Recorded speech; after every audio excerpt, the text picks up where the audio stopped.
It's Lisa here from Active Domestics, and here I am in our oldest bathroom.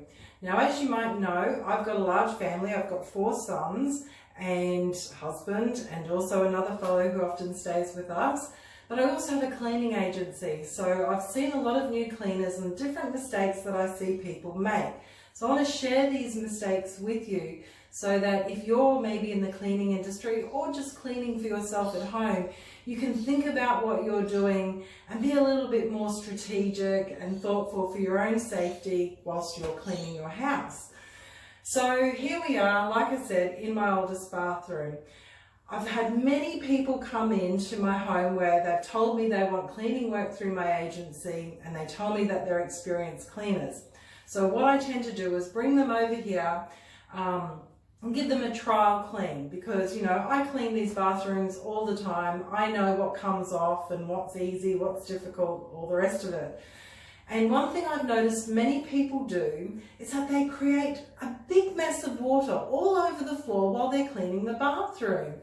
Now, I've said multiple times that a cleaner most often hurts themselves through slips, trips and falls. So if you've got water all over the floor, then you're going to heighten your chances of having a slip, trip or fall.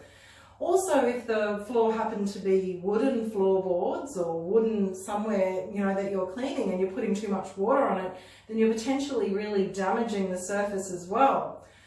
Keep in mind too that we've got tiles in our bathroom, and they are incredibly slippery when they're wet. So, you know, you just have to really think ahead about what you're doing. So, keeping that in mind, for a start off, when you're first going to start cleaning a bathroom like this, you're going to start from the top and work your way down to the bottom.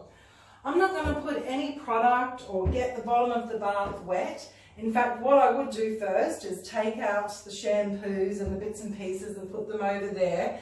And then I would spray everywhere along the tiles, step into the bath and giving everything a really good wipe. And when I say giving everything a good wipe, I don't just mean the tiles. I mean the actual inside the grouting, because you might be able to see here, there's little areas here where we get like a mold build-up, or, you know, just a build-up of dirt, grime and or mold. And so this area actually needs attention every time I clean it, otherwise it just grows and builds up and looks terrible. So keep those things in mind. So I would clean all this area, then I would rinse my cloth and really rinse things out and wipe all over the tiles again.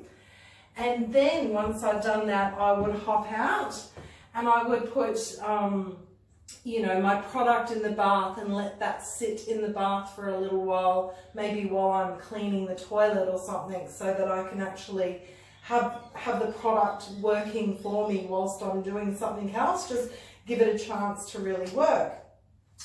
So keep those things in mind. If you're cleaning a bathroom and getting water all over the floor, then you're doing something wrong.